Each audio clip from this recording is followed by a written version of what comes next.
Is this the dip everyone's been waiting for? Or is this the start of something much, much worse? That's the big question on everyone's mind today. The S&P 500 just shredded through major support. The VIX is screaming volatility. And if you look at retail sentiment, we are hitting levels of extreme fear. But here's the thing. While the headlines are busy spreading panic, smart money is often looking for one thing in this kind of environment: the ultimate buying opportunity. So today, we are going to break down the critical levels you need to be watching on the S&P 500 ETF, SPY, and of course, the market darling, NVDA. We are going to cut through all the noise and try to figure out if this is truly a generational buy or if it is just a value trap. Let's dive right in. First up, let's pull up the charts for the S&P 500. For weeks, we've been talking about this safety wall, this key support level that has been holding up the market. Well, it's officially breaking. We saw a clean rejection right at the previous all-time highs, and now we're testing some major psychological support zones. Right now, everyone is eyeing the current levels, but the real question is, can we hold the line right here? If we don't see a convincing bounce from this zone, the next stop could be a fast slide down to the next major liquidity zone below.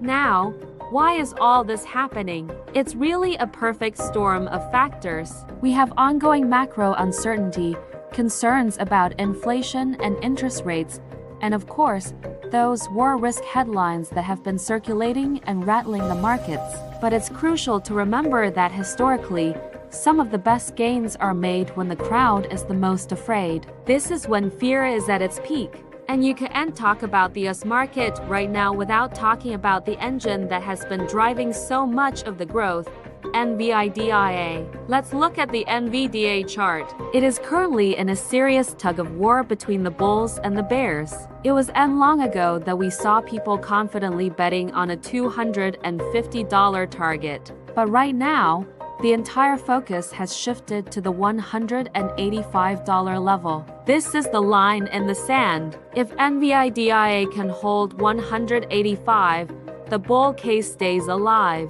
If it fails to hold that level, we're very likely looking at a quick test of the $170 support area. Your strategy in this environment shouldn't be based on guesswork. It needs to be based on level work.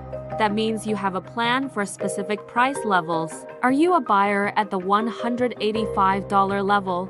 Or are you waiting for a potential post-earnings style dip to get a better entry point? I know many in our community are completely split on this. Some are loading up, while others are waiting for more confirmation. So, let's put together a game plan for today's session and the days ahead. First, you need to watch the VIX, the volatility index.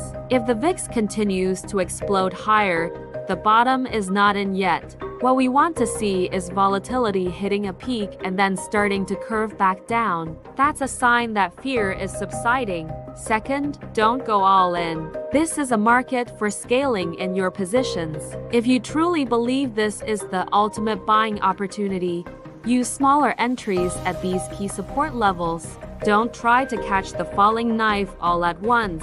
Be patient and build your position gradually. And third, keep a very close eye on big tech.